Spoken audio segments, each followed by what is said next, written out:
Hello guys. Some of you may remember me from the movie Caged,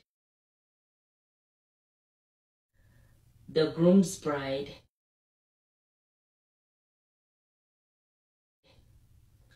Governor's Gift, The Game, and maybe several other movies I did in the past.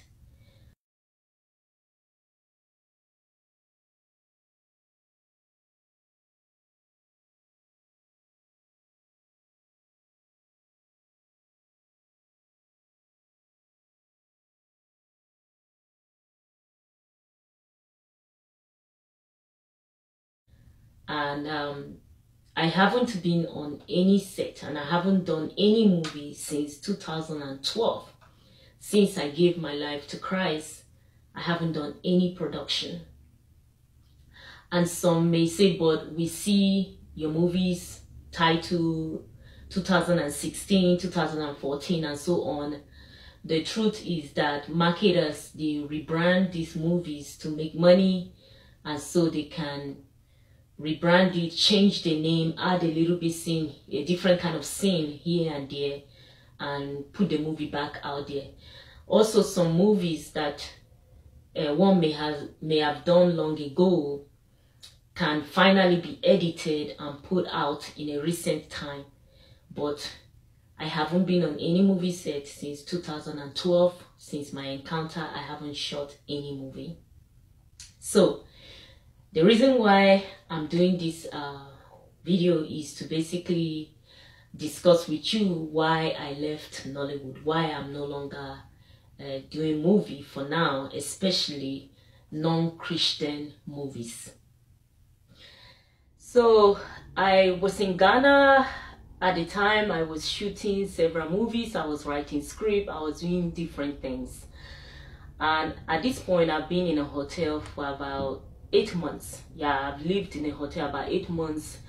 Basically, I had no life. It was a very lonely life, and I was in a hotel day and night, just writing script, go out here and there. I eat at the hotel, they did my laundry, they did everything for me, and really I was bored. At a point, I started having a desire to go out and help the needy. I began to ask some of the people on set, some of the producers, like, where can I go to care for the elderly or the homeless, you know? And they would look at me kind of strange, like, what kind of questions are these? We're gonna go on set by Monday. We don't have time for you to be caring for no homeless or elderly, you know? So they thought my request was kind of strange, and me myself, probably they were strange to me. After that, I started having strange dreams. But it was unlike any other dream I've ever experienced. They were definitely different kind of dreams. And I started praying. I really didn't understand much. I was religious. I went to church here and there. But pertaining to the spiritual stuff, I don't think I had a lot of understanding. So we shot a lot of movies, and I started basically desiring to return back to US, to return back to Houston, so that I can change my wardrobe. It was a very strong desire. And I started telling the production people that I need to go back to US. Of course, they were against it. They are like, no, by Monday, we need to be on set. We need to start a new production. And I was basically, I insisted. I said I needed a new wardrobe. I wanted to wear the latest fashion for the movies, and I really wanted to return back to US to do some shopping. So eventually they agreed. So I took off from Ghana, came to Houston, and I basically went on a shopping spree. I went to the Galleria, Houston Galleria, West Oaks Mall, anywhere there was mall, pretty much I was there. I did a lot of shopping, because I was thinking of the clothes I would wear in the production, in the movies that I was going to return back to shoot. So lots and lots of shopping. By the time I returned back to my hotel room in Houston, I had boxes everywhere. I had bought jewelries and shoes and dresses and whatever was in fashion. I just had a whole bunch of luggages that I would be flying back to Ghana in. I bought clothes for the producer. I bought things for almost, anybody that can come to mind. I shopped for them, and I was so happy and I was so content, and I couldn't wait to return back, for the second half of the production. At this point, I think I've shot like 4 or 5 movies. I was excited. Then the night before I was to return to Ghana, I woke up at around 1 or 2 a.m. I don't remember the exact time, but basically I woke up from sleep and my life was leaving my body. I was basically struggling for my life, and I started praying, but my prayers were empty. It was like I was wasting my time. I quickly grabbed the phone. I called my sister in Nigeria, whom I knew she was born again. She was the only family member that I knew for sure was born again. She was just not, she wasn't just a churchgoer. So I called her and I like, pray for me, pray for me, pray for me. She's like, what's going on? I'm like, I don't know, but I'm losing my life. Pray for me. So she started praying for me, and whatever it was started calming down. And after she finished praying for me, a lot of other things happened that I will not be able to share, but I heard the voice of the Lord saying, either 4 or 5 is enough. Go to your sister. And I didn't know what that meant. It took me a while to realize that I shot about 4 or 5 movies in Ghana, and that's what he meant by it's enough. Go to your sister. So the next day I got up, I went to my primary care doctor, I went to Houston Medical Center. I went to have me checked out, what's going on with me. And the result came out that I was fine. All the blood tests, all the blood works, it's like, you're fine, there's nothing wrong with you. So I was very confused. And I stayed back in Houston a little bit longer. I actually missed my flight. I didn't travel that day because of the confusion and all that was going on. I just didn't understand. So I stayed back at night. Whatever it was, that was. And I will remember the voice that said, 4 or 5 is enough. Go to your sister. And I didn't have any intention, by the way. My sister was in Abuja and I was to return back to Ghana. So I had no intention of going to my sister in Abuja. So I just basically, I continued to delay in Houston. The Ghana production crew started calling me. What's going on? You're supposed to be back. Why are you delaying? We need to get on set. And me, myself, my health, everything, I don't understand what's happening. I went to a pastor in Houston. I explained to the pastor and he said, well, go and pray. God will speak to you. So eventually this thing continued for about 2-3 days in Houston. I spoke with one of my uncle. At the time, I eventually left the hotel and went to his house to stay because I couldn't be by myself. So my uncle now advised me that, look, if the voice of the Lord is telling me to go to my sister, then it's best I go to my sister. Now, at this point, the production in Ghana, they were calling me and everybody was angry at me. And I was basically confused. Do I go to my sister? Do I go back on set? Eventually, I ended up in Ghana. I didn't go to my sister. And I couldn't shoot any movie because I got worse.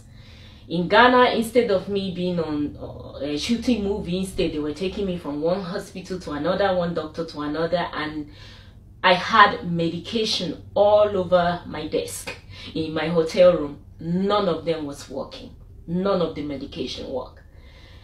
I couldn't shoot movie. I was not myself. So one night, eventually about 3 a.m., I contacted the people in Ghana. I said, look, get me to the airport. I need to go to my sister right now.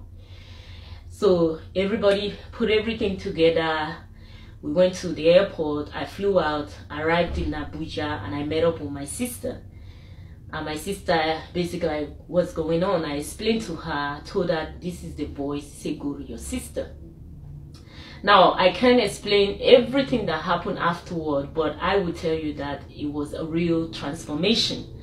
Within 24 hours, I stopped taking any medicine. Why? Because everything that was happening to me, they started leaving one by one. So I was not taking any medicine anymore. What I was doing was reading the Bible and praying. I basically was engrossed in the Word of God. And for the first time in my life, I understood what I was reading. You know, before, whenever I read the Bible, within like maybe 2 minutes, I would fall asleep. But this time, I had understanding. I was seeing vision. So many things. The Lord was really, really speaking to me. And within the next basically 6 months, I spent 6 months in Nigeria. I was totally transformed. I was reading my Bible, going to the church with my sister, and I had a lot of time to think about my life, to apply what the Lord was showing me to my life. And He really opened my eyes to show me the lifestyle I was living was going to take me straight to hellfire. The production and all these movies I was doing, they were not glorifying His name. And I learned so much. When I returned back to Houston, I was a totally different person. I changed my phone number, my address, everything. The car that I drove, the transformation was day and night. Everything was different. Where I lived, the car I drove, where I went, the friends. In fact, most of the time I was alone. I changed my number. I didn't want anybody to get in contact with me. And everything about my life changed. Until today, I haven't looked back. The Lord has done such a wonderful thing in my life. He opened my eye. He showed me my life as it is. And the fact that I would end up in hellfire if I didn't change. And I am so grateful for what God did for me. And this is one of the reasons that I have opened a social media to share my experience with the young, with the old, and to warn the people that hellfire is real and that you need to give your life to Christ. There were so many things that I learned, and I'm still learning. One of the lessons I will never forget was the night after I did all my shopping and I had my heart desire and I bought everything I wanted. And that night reminded me of the story in the Bible, the parable of the rich fool. When God says, your soul is required of you tonight, and whom will all these things belong to? I had the latest fashion, jewelry, shoe, purse, whatever it is. I had them. I had boxes all over my hotel room. But that night, if I would have died, I would have gone straight to hellfire. And whom would all these things would have belonged to? So I have learned that you don't take pride in things. They are just things. Make sure your relationship is right with God. Your soul can be required at any time, at any day. You can be basking in your fame, basking in your wealth, basking in your career, whatever it is you are enjoying right now. Make sure you're prepared for eternity. Make sure that if you die right now, that you will go to heaven. Make sure of that, and don't be the rich fool who is so consumed with everything that he had and all the material things that he didn't know that he was going to die that night. Another lesson that I learned is that material things are trash in the face of death. The latest fashion, the latest car, the latest whatever is trash when you are facing death. When you're facing death, the only thing that matters is your family and where you would go to. So at that point, all these things that people are dying for and people are selling their soul for, they are useless. In fact, when everything was happening and life was leaving my body, I could care less about the latest shoe, about the latest purse, about production. What was most important is my life, and if I was to die, where would I go? Would I have gone to heaven? And of course, the answer was no. So, material possession are nothing in the face of death. Fame, all those things that we take pride in, they are nothing in the face of death. So please understand that you don't exalt material things over spiritual things. Spiritual life, your life with Christ, is very important. Material thing, car, house, whatever, fame is trash when you are facing death. Another lesson that I learned is that what you're doing, your profession, your job, whatever it is you're doing, does it glorify God? Is it something God approves of? Is it something that if you die tonight, that God will open his arm and say, welcome, my faithful servant? Do a self-assessment. Assess your life. Are you working at an abortion clinic? Are you one of those who is organizing girls so that your oga will sleep with the girl? Do an assessment of your life. Is what you're doing glorifying God? Because human being, the world, they can hail you, they can praise you, they can love you, but make sure that God approves of what you're doing. Can Christ praise you for what you are doing right now? If you die tonight, make sure your career choice is approved by God. Another lesson that I learned is that we should know our time of visitation. Know your time of visitation. Jesus wept over Jerusalem, and he said that they would suffer because they didn't know their time of visitation. A lot of time the Spirit of God is telling us, leave this stuff, give it up, let it go. This is not right. This is not good for you. Repent of this, repent of that. But we choose to ignore it. And a lot of people would ignore the Spirit of God until they find themselves in hellfire.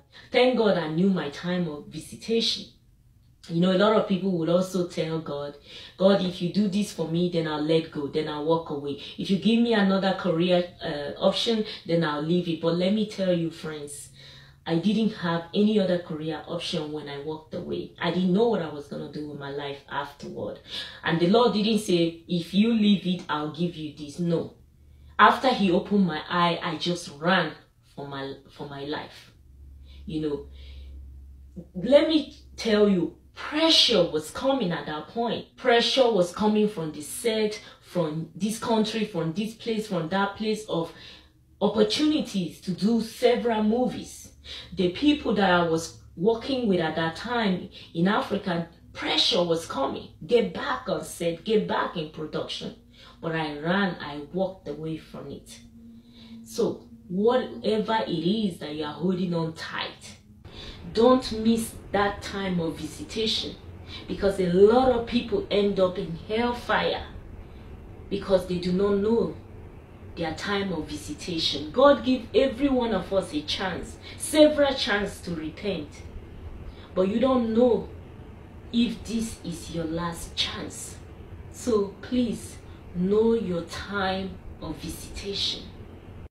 Finally, as you are watching this right now, I want to ask you, what will it profit you to gain the whole world, to gain fame, to gain riches, to gain wealth, to gain position, to gain whatever it is in this world, and lose your soul and fry in hellfire and spend eternity away from God and spend eternity suffering? How many years do you have to enjoy? Only what, 70, 80, by 90, 100, you don't even know yourself. Is those years just short years? Are they worth you spending eternity in hellfire because of the fame, because of the money, because of the attention, because of the opportunity? It's not worth it. Nothing is worth your soul being separated from God. So I encourage you, as I ran for my soul, as I walked away so that I can have opportunity to spend my eternity with Christ, you do the same thing before it's too late. Walk away.